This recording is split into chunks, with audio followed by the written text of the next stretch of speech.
बेटे, मैंने आज की रात ख्वाब देखा है कि मैं अपने हाथ से अपने बेटे को ज़िबा कर रहा हूँ, अपने बेटे को काट रहा हूँ। यानी अल्लाह मुझसे तुम्हारी कुर्बानी मांग रहा है, तुम्हारा क्या इरादा है?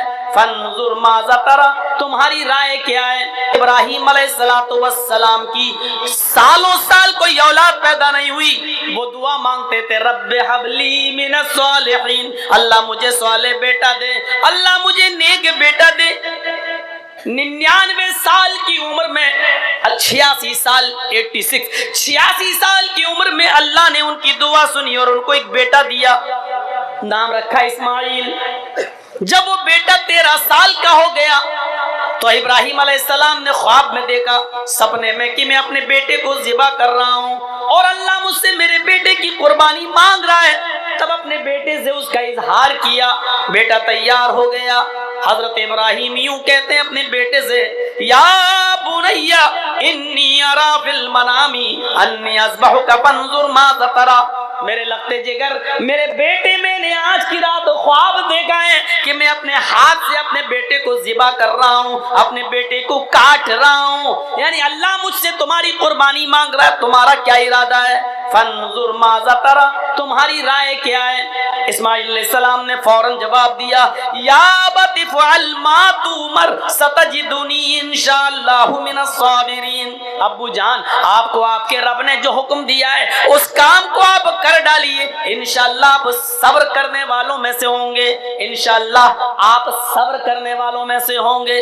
तब इब्राहीम ने अपने बेटे इस्माइल को पेशानी के बल जमीन पर लिटा दिया और तेज छुरी बेटे की गर्दन पर चलाने लगे। लेकिन अल्लाह रब्बुल आलमीन का उधर हुक्म हुआ, बस नहीं, आए छुरी, तू अपना काम नहीं करेगी। इब्राहीम अपना काम कर रहे हैं, छुरी को हुक्म हो गया, तू चलेगी नहीं। आवाज आई, बस बंद करो इब्राहीम, कद सद्दक़्ता रुया इन्ना कज़ालिका नजज़िल मुहसिनीन। बस करो, तुमने अपने ख्वाब को सच्चा कर दिखाया और मैं नेक लोगों को इसी तरीके का बदला दिया करता हूँ। फिर अल्लाह ताला ने जन्नत से एक दुम्बा भेजा और वो इस्माइल की जगह पर दुम्बा ज़िबा कर दिया गया। मेरे भाइयों, यहाँ शंकर ने गणेश की गर्दन उड़ाई, यहाँ इब्राहीम ने इस्माइल की गर्दन पर छुरी चलाई। वहां गणेश कट गए, यहाँ इस्माइल कटे नहीं। वहां गणेश को जिंदा रखने के लिए हाथी काटा गया, यहाँ इस्माइल की जगह पर दुम्बा आया है। कितनी धूल जम गई किताबों पर और जमाने गुजरते गए। इस वाक़े को जब हम इस हकीकत की रोशनी में जब तलाश करते हैं तो पता चलता है कि किसी न किसी शक्ल में ये वाक़या कुरान और हदीस की किताबों में मौजूद है, जिसको ये शंकर कह रहे हैं। हो सकता है हमारे यहाँ वही इब्राहीम अलैहिस्सलाम हो, और जिसको ये गणेश कह रहे हो सकता है हम उन्हीं को इस्माइल अलैहिस्सलाम मानते हो, और जिसको ये पार्वती मानते हैं हो सकता है कि हमारे यहाँ वही हाजरा हो। लेकिन हो सकता है कि साथ क्लियर हम भी नहीं कर सकते। इन चीजों के सामने देखिए तो पता चलता है कि हकीकत क्या है। ये धूल कौन साफ करेगा? जो किताबों के जरिए चढ़ चुकी है। घर साफ करते हो, कपड़े साफ करते हो, बर्तन साफ करते हो, किताबों पर जो खुराफातों की धूल जम गई है उसे कौन साफ करेगा? अल्लाह ने तुम्हें फिल्टर दिया है, साफ करने की चीज दी है, पाउडर दिया है, और वो है कुरान करीम। इस कुरान करीम की कसौटी पर रखकर उस धूल को साफ कीजिए, हर चीज चमकती हुई सोने की तरह आपके सामने क्लियर होती चली जाएगी। इस्लाम की बुनियाद जिन 5 चीजों पर है, हिंदू धर्म की बुनियाद भी उन्हीं 5 चीजों पर टिकी हुई है। बुनियल इस्लामु अला खम्सिन शहादती अल्ला इलाहा इल्लल्लाह व अन्ना मुहम्मदर रसूलुल्लाह व इकामिस सलाह व ईताइज ज़काह वल हज्ज व सौम रमज़ान। इस्लाम की बुनियाद इन 5 चीजों पर है। शहादत ला इलाहा इल्लल्लाह, इस बात की गवाही दो कि अल्लाह के अलावा कोई माबूद नहीं, वो अन्न मुहम्मद रसूलुल्लाह, और मोहम्मद अल्लाह के रसूल हैं सल्लल्लाहु अलैहि वसल्लम, व इकामिस सलाह, और नमाज कायम करो, व ईताइज ज़का, और ज़कात अदा करो, वल हज, और हज करो, व सौम रमज़ान, और रमज़ानुल मुबारक के पूरे महीने के रोजे रखो। ये इस्लाम की बुनियाद है। इस्लाम की बुनियाद जिन 5 चीजों पर है, महाभारत उसी को यूं कहती है, सनातन धर्मम पंचम वस्तु अस्ति, प्रथमा वस्तु एकम ब्रह्मा, द्वितीय नास्ति नास्ति किंचन, द्वितीय वस्तु षष्ठांग कर्तव्या, तृतीय वस्तु दानम दीक्षिता, चतुर्थ वस्तु वरधारी, पंचम वस्तु तीर्थ यात्रा कर्तव्या। यही सनातन धर्म की बुनियाद बताई गई। कृष्ण जी कह रहे हैं अर्जुन, सनातन धर्म 5 चीजों का नाम है। सनातन धर्म 5 चीजों का नाम है। प्रथमा वस्तु, पहली चीज, एकम ब्रह्मा, द्वितीय नास्ति नास्ति किंचन, एक ही ब्रह्मा है, दूसरा नहीं, नेह बिल्कुल नहीं, नाना कतई नहीं, किंचन जरा सा भी नहीं। कृष्ण जी अर्जुन से कह रहे हैं, एक ही ब्रह्मांड का रचयिता और रचनाकार है, एक ही ब्रह्मा है, एक ही इस दुनिया का बनाने वाला क्रिएटर ऑफ यूनिवर्स एक ही है, द्वितीय नास्ते, दूसरा नहीं। इस विश्व का निर्माण करता एक ही है, इस विश्व का बनाने वाला एक ही है, इस महान जगत का स्वामी एक ही है, द्वितीय नास्ते, दूसरा नहीं, ने बिल्कुल नहीं, ना ना कतई नहीं, हरगिज नहीं, किंचन जरा सा भी नहीं। ये कृष्ण जी अर्जुन से कह रहे हैं। मोहम्मद रसूलुल्लाह क्या कह रहे हैं? शहादती अल्लाह इलाहा इल्लल्लाह, अल्लाह के अलावा कोई माबूद नहीं। द्वितीय वस्तु साष्टांग कर्तव्य, दूसरी चीज है अर्जुन साष्टांग करो। साष्टांग ये बड़ा अजीब जुमला है। हिंदू लोग आज भी साष्टांग करते हैं, लेकिन उनको खुद नहीं पता ये साष्टांग करते हैं कि 20 टांग करते हैं। सा अष्ट अंग, इसको जब मिलाया जाएगा तो पढ़ा जाएगा साष्टांग। अष्ट के माना संस्कृत में होते हैं 8, सा अष्ट। अब मिलाइए तो पढ़ेंगे साष्ट, सा अष्ट यानी साष्ट, 8 के साथ, 8 के साथ अंग, सा अष्ट अंग, साष्टांग 8 अंगों के साथ धरती पर रखकर, 8 अंगों को धरती पर रखकर ईश्वर को प्रसन्न करो। 8 अंग जमीन पर रख के कोई बताए? 8 अंग सिर्फ सजदे में होंगे बस, कोई और दूसरी शक्ल है ही नहीं। सजदे में आप जाइए, माथा और नाक कितना है? 2 हाथ कितना? 4, और दोनों घुटना कितना हुआ? 6, और दोनों पैर 8। सा अष्ट अंग। कृष्ण जी कह रहे अर्जुन साष्टांग करो यानी सजदा करो, और खुल के कह दूं नमाज पढ़ो। पहली चीज, इस ब्रह्मांड का रचयिता और रचनाकार एक है, दूसरा नहीं, यानी एक ही अल्लाह इबादत के लायक है, दूसरा नहीं। दूसरी चीज साष्टांग, 8 अंग यानी सजदा करो। आज भी बड़े बड़े गंगा है, बनारस में आ जाइए, इलाहाबाद में आ जाइए, हरिद्वार चले जाइए, पंडित लोग साष्टांग करते, पूरा ऐसे लेट जाएंगे पट। 1-2 पंडितों से मैंने पूछा भी था, ये क्या कर रहे हो? कहते साष्टांग। मैंने कहा साष्टांग है कि 20 टांग? अंग गिनो कितने हैं? तो कहने लगे फिर साष्टांग क्या हुआ? फिर मैंने बताया कि लहट तुम तो अपने जैसी कहोगे, हक बात तस्लीम कर लेना हर किसी के बस की बात नहीं है जो जल्दी कबूल कर ले। तुम अपनी मीनिंग से देखो, सा अष्टांग, साष्टांग का मतलब ही होता है 8 अंगों के साथ, और 8 अंग सिर्फ सजदे के अंदर होते हैं। तृतीय यहां क्या कहा? इकामिस सलाह, नमाज पढ़ो। तीसरी चीज इस्लाम ने क्या कही? ज़कात दो, व ईताइज ज़का, ज़कात दो। और यहाँ कृष्ण जी क्या कह रहे? अर्जुन दानम दीक्षता, दान दो, दान खैरात करो। यहाँ ज़कात, वहां खैरात। चतुर्थ वस्तु व्रतधारी, चौथी चीज व्रत। उपास रोजा, यहाँ चौथी चीज बसौमी रमजान, रमजान के पूरे महीने का रोजा। वल हज, यहाँ पांचवी चीज हज, वहां तीर्थ यात्रा कर्तव्य,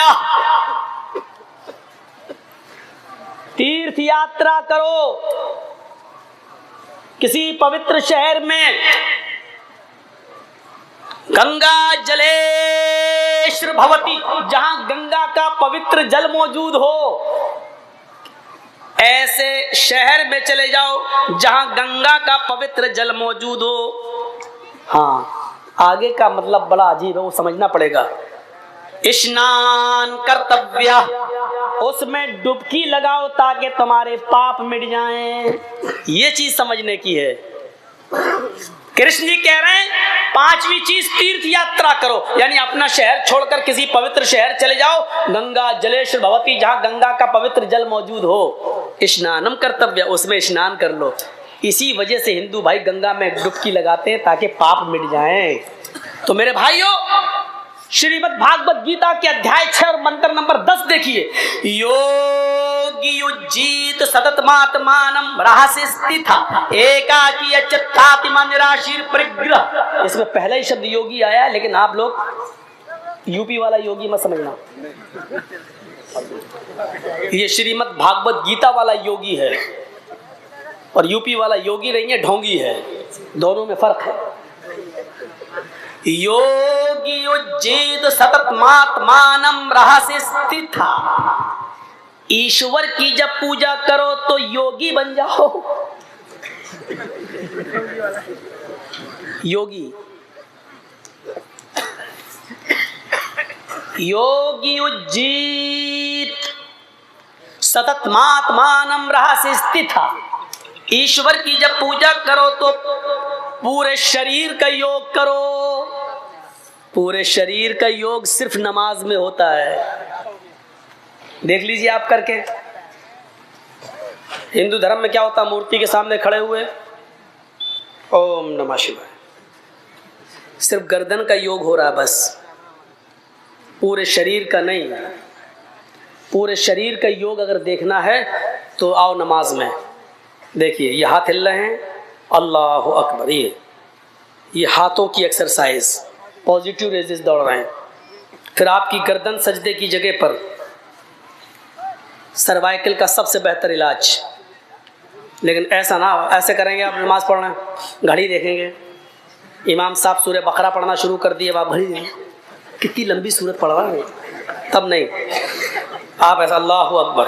अब देखिए आप नीचे सजदे की जगह पर आप रहिए, 1 मिनट खड़े रहिए। ये गर्दन की एक्सरसाइज, सर्वाइकल का बेहतरीन इलाज। आर्थो स्पेशलिस्ट से पूछिए जो हड्डी के डॉक्टर हैं, ये इलाज। अल्लाह अकबर कहकर रुकू में जाइए, हड्डी, रीढ़ की हड्डी इतनी सीधी कर लो कमर कि पानी का भरा हुआ प्याला या बर्तन आपकी पीठ पर रखा जाए तो गिरे नहीं। इस तरह रुकू होना चाहिए, पीठ बिल्कुल ऐसी सीधी। ये रीढ़ की हड्डी की एक्सरसाइज, कमर की एक्सरसाइज। फिर सजदे में जब जाइए तो ब्लड सर्कुलेशन आपके दिमाग तक, ब्रेन हेमरेज नहीं होगा उस आदमी को जो 5 वक्त की नमाज पढ़ता है। क्यों?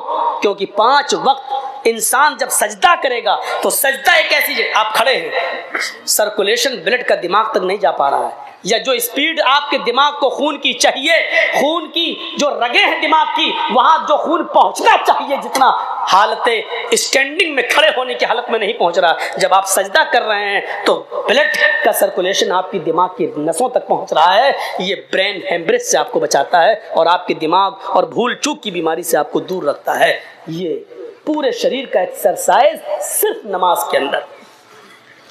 योगी उज्जीत सततमात्मानं, है अर्जुन, जब ईश्वर की पूजा करो तो पूरे शरीर का योग कर लो, पूरे शरीर की एक्सरसाइज कर लो। सततमात्मानं, और इसको हमेशा पकड़े रहो, कभी मत छोड़ो। रहस्य स्थित, अगर एक भी टाइम छोड़ दिया तो तुम स्थिर न रहोगे, कायम न रहोगे, धर्म पर जमे नहीं रहोगे। मन तरक सलात मुतअम्मिदन फक़द कफर, अगर कसदत जानबूझकर नमाज छोड़ी जिसने, उसने कुफ्र किया। एकाकी। हाय अर्जुन, जब ईश्वर की पूजा के लिए खड़े हो तो एक ईश्वर के सामने खड़े हो जाओ, एकाकी, एक अल्लाह के सामने खड़े हो जाओ।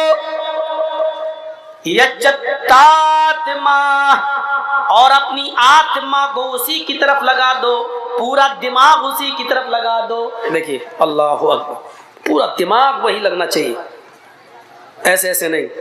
यच्चत्तात्मा, अपनी आत्मा को उसी की तरफ लगा दो। यच्चत्तात्मा, निराशीर, सबसे निराश हो जाओ, सबसे नाउम्मीद हो जाओ, लेकिन ऊपर वाले से निराश मत होना, क्योंकि उसी के सामने खड़े हो, वो तुम्हें सब कुछ देगा। परिग्रह, वही तुम्हें देगा, वही तुम्हारी झोली भरने वाला है। सबसे निराश हो जाना, लेकिन उससे नहीं। हृदय नमा, जब खड़े हो तो अपने हृदय सीने पे हाथ रख लेना। हिंदू भाई यूं रख लेते हैं, आपने देखा होगा ना, हृदय ये सीने पे हाथ रखते हैं। ओम भूर्भुवः स्वः, सीने पे। हम लोग भी सीने पे रखते हैं, बहुत से लोग नमाज पढ़ते हैं तो नीचे भी रखते हैं, अपना अपना है, कर रहे हैं। ये दौर नहीं है किसी के खिलाफ बोलने का। इस वक्त हमें और आपको सबको एक प्लेटफार्म पे आने की ज़रूरत है। ये मौका नहीं है मसलकों के झगड़े में उलझने का। बहुत लड़ चुके हैं हम और आप, अब अल्लाह के वास्ते एक प्लेटफार्म पे आ जाइए। अपने आपसी झगड़े छोड़कर, यूपी में फार्मूला इस्तेमाल किया जा रहा है, मुसलमानों को आपस में लड़ाया जाए। अल्लाह करे कि यूपी वालों को बंगाल वालों की तरह अकल आ जाए। अल्लाह करे कि यूपी वालों को बंगाल वालों से इबरत मिल जाए और बंगालियों से कुछ सीख कर एक प्लेटफार्म पे आ जाएं। अगर वहाँ एक हो गए तो इंशाअल्लाह सेकुलर पार्टी आ सकती है।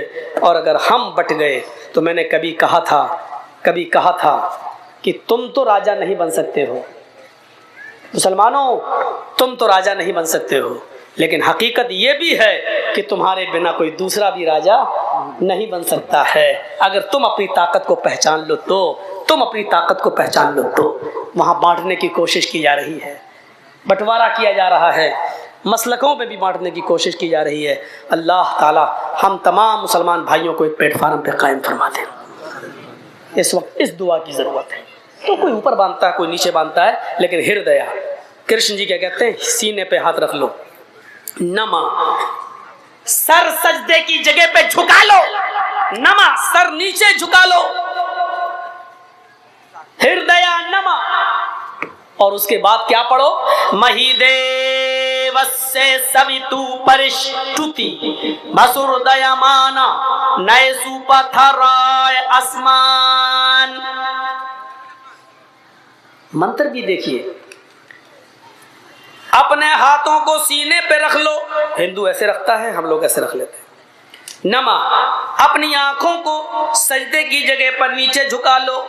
उसके बाद ये मंत्र पढ़ो, मही देवस्य, मही महान है, देवस्य हमारा देवता, महान है हमारा वो देवता, सवितु जिसके लिए सारी की सारी, सवितु सब, परिष्टुति प्रशंसा है, तारीफ है। महान है हमारा वो देवता जिसके लिए सारी की सारी तारीफ है। हम लोग क्या पढ़ते हैं, अल्हम्दुलिल्लाहि रब्बिल आलमीन, तमाम तारीफें उस अल्लाह के लिए जो दोनों जहान का पालने वाला है। देख रहे हैं आप, मंत्र को देखिए और कुरान की आयत देखिए, दिल से ये शेर निकलता है, कौन कहता है हम तुम में जुदाई होगी, कौन कहता है हम तुम में जुदाई होगी, ये हवाई तो किसी दुश्मन ने उड़ाई होगी। हिंदू भाइयों, इस्लाम के अध्ययन करो, इस्लाम की शीतल छाया में आओ। जैसे हमने तुम्हारी किताबें पढ़ी, तुम हमारे कुरान को पढ़ो, नबी के फरमान को पढ़ो, तुम्हें बहुत कुछ सीखने को मिलेगा। कौन कहता है हम तुम में जुदाई होगी, ये हवा तो किसी दुश्मन ने उड़ाई होगी। हाँ, हम थोड़ा सा ये चेंजिंग करके ये कह सकते हैं, अगर वो शायर जिंदा होता तो मौजरत चाह लेते, क्षमा मांग लेते। उसके शेर में थोड़ी सी चेंजिंग करता हूँ, कौन कहता है हम तुम में जुदाई होगी, ये हवा तो योगी और मोदी ने उड़ाई होगी। यही लोग तो चाहते हैं कि हम लोग एक ना हो। हम और आप एक हैं, भाषाएं बदली हुई हैं लेकिन शिक्षा एक है। कृष्ण जी अर्जुन से कह रहे हैं, उसके बाद ये मंत्र पढ़ो, बसुर दयामाना, वो बड़ा कृपालु और दयावान है। हम क्या पढ़ते हैं, अर्रहमान अर्रहीम, वो बड़ा मेहरबान इंतहाई रहम करने वाला है। कृष्ण जी अर्जुन से कहते हैं, दोनों हाथ को सीने पे रखकर सर को झुकाकर ये पढ़ो, नए सुपर थराय आसमान, नए नाव को पार करने वाले, मुसीबतों को दूर करने वाले, नाव को पार लगाने वाले, यानी मुश्किल में काम आने वाले, नए सुपाथारा, सुसुंदर पथ मानी रास्ता, सुपथ सुसुंदर पथ मानी रास्ता, हमको सुंदर रास्ते पे चला, नए सुपथारा आसमान, हाय नाव पार लगाने वाले, हाय मुसीबतों को दूर करने वाले, हमको सुंदर रास्ते पे चला, हमको अच्छे रास्ते पे चला। हम क्या पढ़ते हैं, इहदीना सिरातल मुस्तकीम, आय अल्लाह हमको सिराते मुस्तकीम पर सीधे रास्ते पे चला। मेरे भाइयों गौर करो, कृष्ण जी जो चीज बता रहे हैं वही मोहम्मद रसूलुल्लाह ने हमें और आपको बताई है। इसके बाद कृष्ण जी क्या कहते हैं, पंचम समय कर्तव्य है अर्जुन, ये पूजा, ये साष्टांग, ये योग, ये नमाज तुम 5 बार पढ़ा करो दिन भर में। पंचम समय कर्तव्य 5 बार किया करो। हम स्वयं कर्तव्य, मैं खुद 5 बार करता हूँ, मैं खुद 5 बार करता हूँ। मिर्गचर्म, अगर पवित्र धरती न मिले, जमीन पाक न हो, तो उस पाक जमीन नापाक जमीन हो, जमीन पवित्र न हो, धरती पवित्र न हो, तो मिर्गचर्म, मिर्ग मानी हिरन और चरम मानी चमड़ा, हिरन के चमड़े को बिछा लो, हिरन की खाल को जाए नमाज बना लो और उसके ऊपर ये साष्टांग करो, उस पर ये पूजा करो, उस पर ये योग कर लो, यानी जमीन पाक होनी चाहिए। और अगर पाक ना हो तो हिरन की खाल बिछा कर नमाज पढ़ लो।